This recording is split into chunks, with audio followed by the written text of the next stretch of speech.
अस्सलाम वालेकुम ख़वातीन व हज़रात। मुझे आज की इस वीडियो में रिसेंटली जो मियाँ वाली एयर बेस के ऊपर अटैक हुआ है दहशत गर्दों का, उसके ऊपर आपसे बात करनी है। हमें ये बताया जा रहा है ऑफिशियल सोर्सेज की जानिब से कि इस हमले में 9 दहशत गर्द जो हैं वो हलाक हो गए हैं, 3 ग्राउंडेड तैयारों को नुकसान पहुँचा है और फ्यूल बाउज़र को नुकसान पहुँचा है।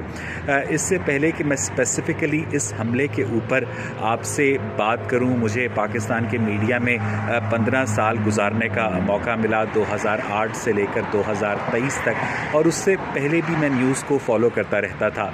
तो 2003 में उस वक्त के chief of army staff general Pervez Musharraf ने एक बयान दिया था कि हम अनकरीब दहशत गर्दों की कमर तोड़ देंगे। ठीक 5 साल के बाद जनरल अशफाक परवेज़ कियानी ने 2008 में ये बयान दिया था कि हम अनकरीब दहशत गर्दों की कमर तोड़ देंगे।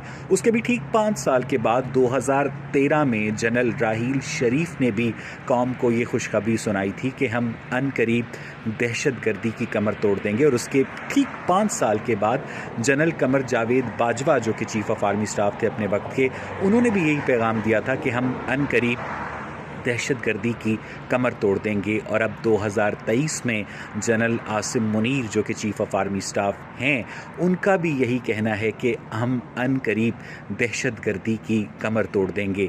ऑपरेशन ज़रबुल अज़्ब हो, ऑपरेशन रद्दुल फसाद हो, किसी भी किस्म के ऑपरेशन के नाम पर फ़ौज ने जब कौमी ख़जाने से अरबों डॉलर निकलवाए हैं और अभी तक इस फ़ौज का अनकरीबी ख़त्म नहीं हो रहा, इसका मतलब ये है कि बाकायदा कोई ना कोई एलिमेंट ऐसा ज़रूर मौजूद है पाकिस्तान के अंदर जिसके मफाद में है कि दहशत गर्दी की ये जो वेव है बरकरार रहे। जो लोअर रैंक्स के जवान होते हैं, मैं उनकी शहादत के ऊपर दिली अफसोस का इजहार करता हूँ, लेकिन मैं जो बड़ी गेम है उसके ऊपर इस वीडियो में पॉइंट आउट करना चाहता हूँ कि आखिर क्या वजह है कि पाकिस्तान के अंदर हमें ये भी बताया जाता है कि हमारी जो ISI है वो दुनिया की नंबर 1 स्पाई एजेंसी है। तो इवन दहशत गर्दों का उस एयर बेस तक पहुंचना और उनका एक मकसद होता है कि हमने ज़िंदा फ़ौज के हाथ नहीं आना, वो उस मकसद में भी कामयाब होते हैं। हमने ज़्यादा से ज़्यादा इनको नुकसान पहुंचाना है, वो इस मकसद में भी कामयाब होते हैं। और आप ये देखिएगा कि इतनी तमाम तर ट्रेनिंग के बावजूद भी हमारी जो फ़ौज है वो ब्लैक मार्केट से आज तक बेहोशी की गैस नहीं ख़रीद सकी कि उस इलाके को गैस करके आप किसी भी दहशतगर्द को ज़िंदा पकड़ लें और उसको कौम के सामने पेश करें और बताएं कि इसके दहशतगर्दी के जो नज़रियाती डांडे हैं वो कहां पर जाकर मिलते हैं।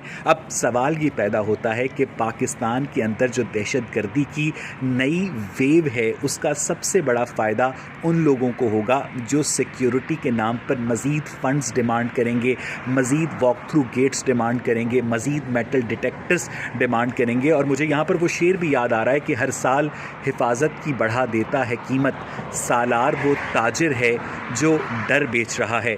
आप सबको याद होगा कि 22 मई 2011 को कराची की शारा फैसल के ऊपर जो पाकिस्तान नेवी की जो मेहरान बेस थी उसके ऊपर भी इन लोगों ने अटैक किया था। उसके बाद 8 जून 2014 को कराची एयरपोर्ट के ऊपर अटैक हुआ था। फिर दिसंबर 2014 में APS पेशावर हुआ था। और अभी रिसेंटली ये वाक़या इस बात को साबित करता है कि अगर ये सो कॉल्ड दहशतगर्द और इन्हें पाकिस्तान की इस्टेब्लिशमेंट के इंटरनल एलिमेंट्स की अगर किसी किस्म की सपोर्ट भी हासिल नहीं है तो मैं उस ऑर्थोपेडिक सर्जन को ज़रूर दाद देता हूँ जिससे ये दहशतगर्द अपनी रीढ़ की हड्डी जुड़वाते हैं, क्योंकि हमें तो यही बताया जाता है कि हमने दहशतगर्दी की कमर तोड़ दी है। भाई अगर आपने दहशतगर्दी की कमर तोड़ दी है तो इन दहशतगर्दों का जो ऑपरेशन है वो एग्जीक्यूट होने से पहले आपको इन्हें गिरफ्तार करना चाहिए। पाकिस्तान पीपल्स पार्टी के वज़ीर दाखिला हुआ करते थे रहमान मलिक, एक मरतबा प्रेस कॉन्फ्रेंस कर रहे थे तो भोलपन में उनके मुंह से निकल गया कि दहशतगर्द बहुत ट्रेंड थे। तो एक सहाफ़ी ने उनको चोट की कि फिर आप कब अपनी फोर्सेस को उनके पास भेज रहे हैं ट्रेनिंग के लिए। उसी रहमान मलिक साहब ने एक तरीका डिवाइस किया। पहले ये लोग माना करते थे हाँ जी इंटेलिजेंस फेलियर है, हाँ जी सिक्योरिटी लैब्स है, हाँ जी हम अपने इंतज़ामात को बेहतर करेंगे। अब इन्होंने नॉमनक्लेचर ही तब्दील कर दिया। उन्होंने ये कहना शुरू कर दिया कि हमें अपनी बहादुर अफवाज पर फ़ख्र है, इन दहशत गर्दों का इरादा 100 बंदे मारने का था, इनकी वजह से सिर्फ 10 बंदे मरे हैं। बहुत बहुत शुक्रिया आपका।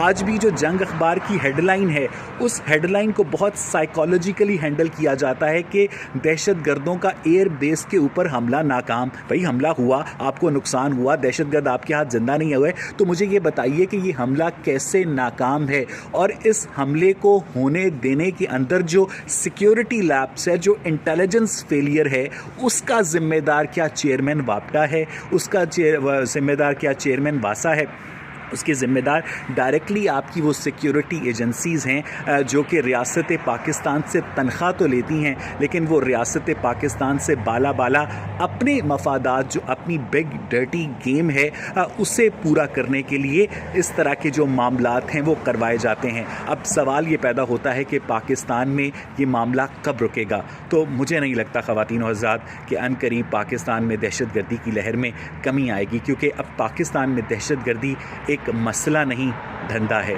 आज की वीडियो देखने के लिए शुक्रिया।